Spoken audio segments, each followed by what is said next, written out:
មានសួរបងប្អូនតែងតែសួរថា20វ៉ាត់ដូចគ្នារវាង X-Turbo ហើយនិង Tron Smart ពីម៉ូដនេះតើវាខុសគ្នាមិនឥឡូវខ្ញុំមកបញ្ជាក់អានេះសម្រាប់ X-Turbo Wing 2020 version ទី2 version ចុងក្រោយតែម្ដងបងប្អូនណាកម្លាំងគេ20វ៉ាត់ហើយអានេះ Tron Smart T2 Plus Upgrade កម្លាំងគេ20វ៉ាត់ដូចគ្នាឥឡូវយើងមកមើលភាពខុសគ្នាតិចតួចខ្ញុំប្រាប់ជូនណាបងប្អូនតើតោងនឹងទំហំបងប្អូនអាចមើលបានសម្រាប់ Wing នេះវារៀងវែងតែទាបជាង Tron Smart T2 នេះបន្តិចហើយ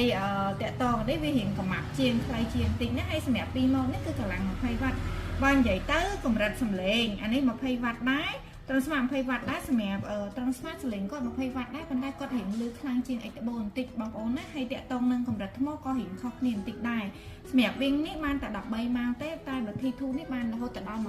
24ម៉ោងបងប្អូនតាមយើងបើកខ្លាំងបើកតិចអីចឹងណាហើយលក្ខណៈដែលដូចគ្នាបងប្អូននេះ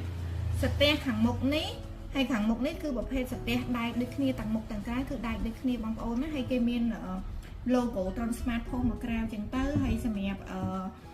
X-Turbo គឺគេផុសនៅkiaនេះហើយសម្រាប់ពីម៉ូដហ្នឹងគឺអ្នកមានតពួកយួរដូចគ្នាណាបងប្អូននេះមានយួរបានដូចគ្នាអញ្ចឹងបើនិយាយទៅវាស្រដៀងគ្នាទេអត់សូវខុសគ្នាប្រហែលទេហើយអ្វីដែលដូចគ្នាកាន់តែដូចគ្នាមួយទៀតហ្នឹងគឺគេអាចដាក់ memory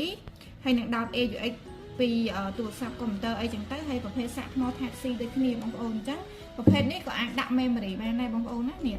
គេនៅចាហៀងនេះឡើងសាកថ្មដាក់ memory ដោត AUX អីហ្នឹងអញ្ចឹងនេះផ្ទៃគេខាងមុខមកហើយសម្រាប់ទាំងពីរម៉ូដនេះគឺប្រភេទបាសល្អ brand បាសអាមេរិកគឺមានប្រព័ន្ធការពារទឹកបានស្អាតដូចគ្នាត្រឹមតែមួយសាមទឹកតិចតួចអីបងប្អូនប្រើបានណាហើយតាក់ទងនឹងការវេចខ្ចប់របស់គេបងប្អូននេះសម្រាប់ Tron Smart T2 Plus Upgrade នេះក៏ version ចុងក្រោយដែរតែចំណាមកអញ្ចឹងបងណាគេមាន spec គេមាន24ម៉ោងលើនឹងតែម្ដងហើយនេះមានការពារទឹកអីចឹងទៅហើយនឹង function គេមួយចំនួនអាចភ្ជាប់បានចូលគ្នាមាន QR សម្រាប់អីវ៉ាន់សុតរបស់គេហើយសម្រាប់នេះវិញគឺ X-Turbo ប្រភេទអីវ៉ាន់ស៊ីនរបស់ក្រុមហ៊ុនដូចគ្នាមាន logo X-Turbo warranty ចឹងទៅហើយសម្រាប់លើ X-Turbo គឺខ្ញុំបញ្ជាក់ឡើងនេះទេគេមានលេខកូដណាអីវ៉ាន់ស៊ីនហើយលើប្រអប់គេក៏អញ្ចឹងដែរគេមាន spec នៅនឹងមានចំនួនម៉ោងអីចឹងណាបងប្អូននេះចឹងមកបងប្អូនពេញចិត្តអាចទៅមកបានយើងមានទាំងពីរម៉ូដហ្មងបងប្អូនណាហើយធានាជូនមួយឆ្នាំដូចគ្នាអីវ៉ាន់ថ្មីសំខាន់ពីហ្នឹងយើងមានសេវាកម្ម free សេវាដឹកថែមតម្សាអីជូនបងប្អូនបានមួយសាទៀតអញ្ចឹងស្រឡាញ់ពេញចិត្តម៉ូដណាឬក៏ចង់ដឹងថាសម្លេងខុសគ្នាមិនបងប្អូនអាចឆាតចូល page អញ្ចឹងអរគុណច្រើន